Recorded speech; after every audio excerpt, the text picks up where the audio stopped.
আসসালামু আলাইকুম প্রিয় শিক্ষার্থী, তোমরা কেমন আছো? তো আমাদের আজকে মুনাফা 2.1 এর তিনটা অঙ্ক সমাধান করব, অর্থাৎ বইয়ের 5, 6, 7। তো আজকে আমাদের কত নম্বর ক্লাস? আজকে আমাদের 4 নম্বর ক্লাস। তো প্রথম ক্লাস থেকে কি কি দেখছো তারা অবশ্যই কমেন্ট করবা, আর ক্লাসগুলো কেমন লাগছে সেটা অবশ্যই কমেন্ট করে জানাবা, যাতে তোমাদের রিভিউ দেখে তোমার বন্ধুরা ইন্টারেস্টেড হয় বা অন্য কেউ উপকৃত হতে পারে যে না, ক্লাসগুলো আসলেই ভালো। তো আমরা এক তুড়ি মেরে আজকে এই তিনটা অঙ্কের সমাধান করে ফেলবো। কিভাবে আমরা একটু দেখবো। আমি জানি যে আজকের ক্লাসটা দেখার পরে তোমরা এর পরের ক্লাসগুলো খুব সহজে সলভ করে ফেলতে পারবা। তো চলো আমরা দেখি অঙ্কগুলাকে কিভাবে কত সহজে করতে পারি। আচ্ছা, আমরা প্রথম অঙ্কের সমাধান করব, অর্থাৎ বইয়ের 5 নম্বর অঙ্কটা। কি বলছে 5 নম্বর অঙ্কটা একটু দেখি। বার্ষিক, আমাদের এখানে কি বলছে, বার্ষিক মুনাফা শতকরা 10 টাকা থেকে কমে 8 টাকা হলে 3,000 টাকার 3 বছরের মুনাফা কত কম হবে। আমি প্রথম ক্লাসে বলছিলাম যে তোমাদের একটা জিনিস এই মুনাফা চ্যাপ্টারে কনফিউশন করবে। সেই কনফিউজড বিষয়টা কি, কোনটা আর এর মান, কোনটা আয়ের মান, কোনটা মুনাফা আসল, বছর, সময়, এটা খুব সহজেই বের করতে পারবা। কিন্তু আয়ের মান, আর এর মান, পি এর মান, এই জিনিসগুলো তোমাকে একটু বিভ্রান্তি করবে।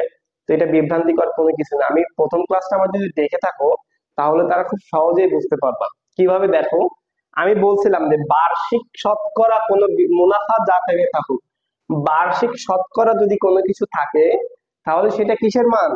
সেটা হচ্ছে আর এর মান। তাহলে বার্ষিক শতকরা আছে না, বার্ষিক মুনাফা শতকরা, মুনাফা মানে কি সুদ, শতকরা মানে কি শতকরা আছে, মানে এটা হচ্ছে পার্সেন্টেজ, অর্থাৎ মুনাফার হার। মুনাফার আর কিছু থাকে, পার্সেন্টেজে থাকে বা বার্ষিক শতকরা। কমে 8 টাকা হলো, তাহলে এটাও আর এর মান, তাই না? এখন আমরা যেহেতু এটা সমাধান করব, আমরা এখানে লিখি, দেখো আমরা আর সমান, আমরা আর মুনাফার হার কতটা লিখতেছি না, কমে 10। এখন তোমার কাছে ধরো 10 টাকা ছিল, এখন তুমি 8 টাকা খরচ করে ফেলছো, তোমার কাছে কত টাকা থাকবে? 2 টাকা থাকবে। এখন 10 ছিল নাকি 8 খরচ করেছো এইটা কোনো ফ্যাক্ট না, আছে কত টাকা? 2 টাকা। তাহলে 10 টাকা ছিল, কমে কত হয়েছে? 8 টাকা হয়েছে, তাই না? তার মানে কত কমছে? তাহলে 10% বিয়োগ 8% সমান 2% হয়েছে। তাহলে 2% মানে কত? যত পার্সেন্ট থাকবে তত ভাগ 100। এইটাকে সহজে কিভাবে বলবো মনে করবা, দেখো 0.02, 0.02। যদি এখানে 2 সংখ্যা থাকতো তাহলে একটা শূন্য কত দিতাম? কম দিতাম। ঠিক আছে, 0.02। আচ্ছা, এরপরে আমরা দেখব, যে আমাদের কি আছে পরে। পরে আছে, দেখো কি বলছে, 3,000 টাকা, 3,000 টাকার 3 বছরের মুনাফা কত কম হবে। তাহলে এই 3,000 টাকাটা কি আমাদের আসল, 3 বছরটা কি এর, মুনাফা কত হবে? মুনাফা আয়, তাই না? তাহলে আমরা লিখতে পারি না, পি সমান 3,000, এন সমান 3, আই সমান কোশ্চেন মার্ক। আমরা আয়ের মানটা বের করবো। তাহলে আমরা কি জানি ফর্মুলা বলো তো? আমি জানি যে এটা আমি করার আগেই তোমরা করে ফেলবা। আই পি এর মান কত? 3,000, তারপর 0.02, এন এর মান কত? 3। তাহলে করে ফেলো। যদি 3,000 আর এই যে এটা 3,000 পি নাকি আয়, এটা যদি না বুঝো, তুমি চিন্তা করবা 3,000 টাকা ব্যাংকে 3 বছর রাখলে মুনাফা কত হবে আর সুদ কত হবে, তার মানে আয়। তাহলে এটা ক্যালকুলেশন করো, 3,000 গুণ 0.02 গুণ 3, তাহলে কত হবে? 180 টাকা হবে। 180 টাকা। এটা হচ্ছে আমাদের কি 5-এর উত্তর। দেখো কত সহজ না অঙ্কটা, খুব সহজ কিন্তু। আচ্ছা, তারপরের অঙ্কে আমরা যাই, দেখি কি বলছে।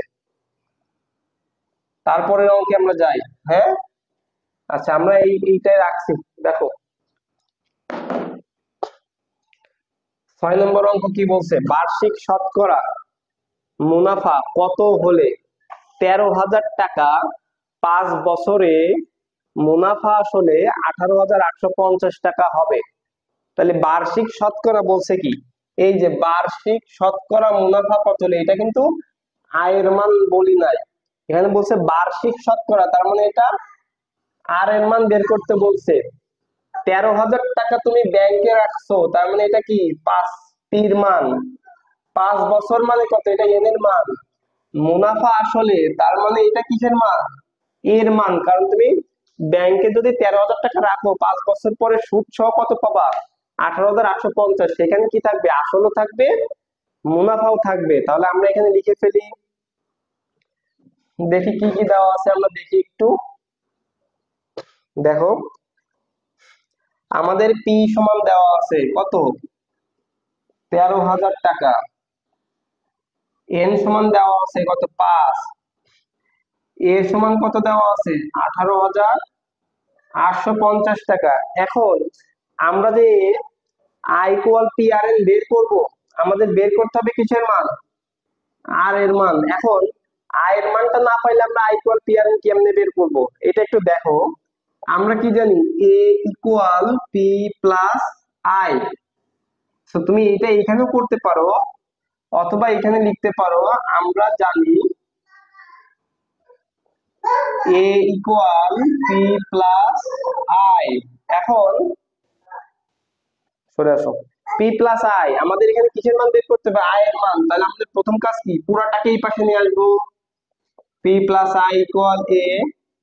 আমরা আই এর মান বের করবো, আই কে রেখে দিব, পি কে এই পাশে মাইনাস করে দিব। আই এর মান কত আছে, 18,850 বিয়োগ 13,000, তাহলে কত হচ্ছে, 5,850 টাকা হচ্ছে আমাদের কিসের মান, আয়ের মান। এই যে 18,850, তোমরা মনে মনে করতে পারতে, তাই না? স্যার ও করে না। তাহলে তারপর দেখো আমরা কি করতে পারি, আমরা আই পি এন আর এর মানটা বের করব। তাহলে লেখো, আবার আমরা জানি I equal P R N. সবসময় মনে রাখবা, আমরা যার মান বের করব তার মান সবসময় আমরা কিসে রাখবো, বাম পাশে রাখবো। মান বসানোর আগে সেটাকে আগে আমরা আলাদা করে নিব। তাহলে আমরা এখান থেকে বের করবো কিসের মান, আর এর মান। আর আছে কোথায়, ডান পাশে। আমরা আমরা এটাকে ডান পাশে, বাম পাশে নিয়ে আসবো। আই কে কোথায়, এই পাশে নিব। আচ্ছা, এই আর এর মানটাকে রেখে, পি আর এন কিসে আছে, আর এর সাথে গুণ আকারে আছে না, আমরা ভাগ করে দিব, এই যে পি এন। এবার মান বসাই দাও, আয়ের মান কত, আয়ের মানটা, সরি, এখানে আমাদের আয়ের মানটা কত হবে, 5,850, তাই না? তাহলে 5,850 ভাগ পি এর মান কত, 13,000 গুণ এন এর মান কত, 5। আচ্ছা, তাহলে এটাকে করো, কত আসে দেখো, 5,850 ভাগ 13,000 গুণ 5 কত আসে, 0.09%, 0.09। এখন আর এর মান যখনই বের করব, মনে রাখবা তার সাথে সবসময় কি করতে হবে, 100 দিয়ে গুণ করতে হবে, মানে পার্সেন্টেজ আকারে বের করতে হবে। তাহলে এটার সাথে গুণ 100 করো, কত আসে, 9%। তাহলে আমাদের কত হচ্ছে, 9% হচ্ছে আমাদের উত্তর। খুব মজা না, খুব মজা। দেখো আমরা অলরেডি 9-10 মিনিটে আমরা দুইটা অঙ্ক করে ফেলছি। এরপর আমাদের 7 নম্বর অঙ্ক, বইয়ের কত নাম্বার, 7 নম্বর অঙ্ক। দেখো অনেকে মনে করতে পারো যে এই অঙ্কটা মনে হয় পারবো না, এটাও তোমরা পারবা। দেখো একটু মজা করে করতে হবে, তাহলে অঙ্ক বুঝতে ভালো লাগবে। যদি তুমি বোর ফিল করো, তাহলে কি অঙ্ক বুঝতে কঠিন মনে হবে, অঙ্ক করতে মন চাইবে না। তারপর দেখো আমরা 7 নাম্বারটা সমাধান করব।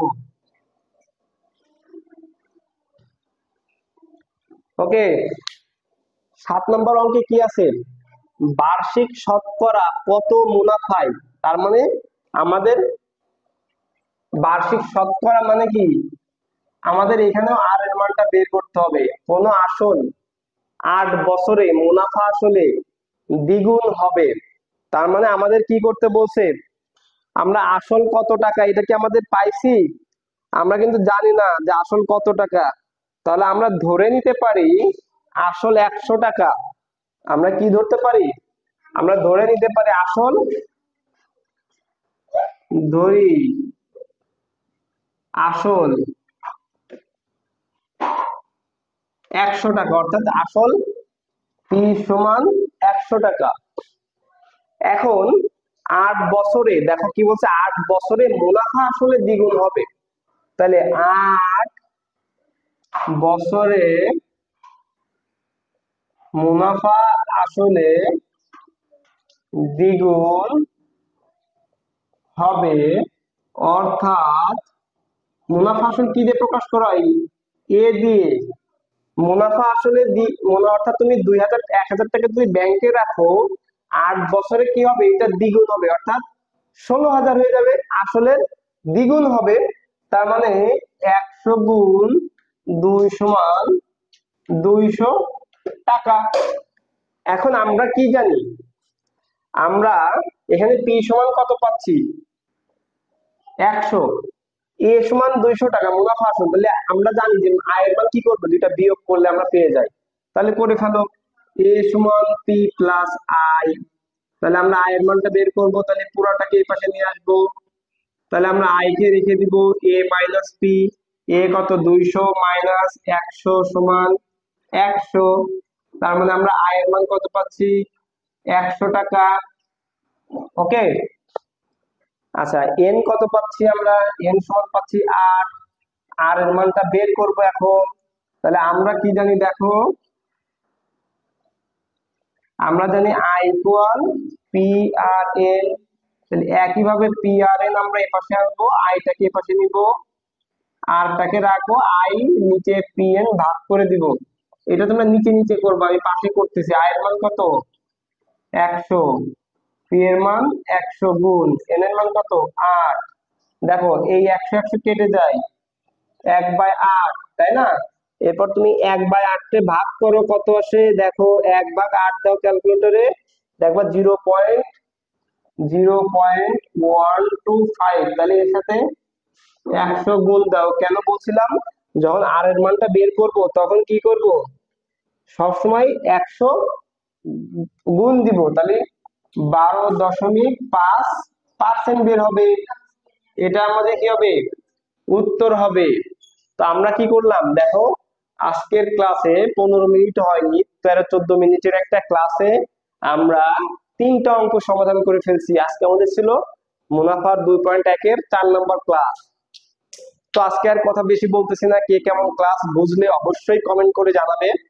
তো আগামী ক্লাসে দেখা হচ্ছে, অর্থাৎ 5 নাম্বার ক্লাসে আমাদের দেখা হচ্ছে। হ্যাঁ, তোমরা এই অঙ্কগুলো বাসায় খুব সুন্দরভাবে প্র্যাকটিস করবে। আমরা জানি practice makes a man perfect, অর্থাৎ তুমি যদি খুব ভালো করে প্র্যাকটিস করো বাসায়, তাহলে তুমি আরো ভালোভাবে অঙ্ক বুঝতে পারবা। তো আজকের মতো এখানেই ক্লাসটা শেষ করছি। আল্লাহ হাফেজ।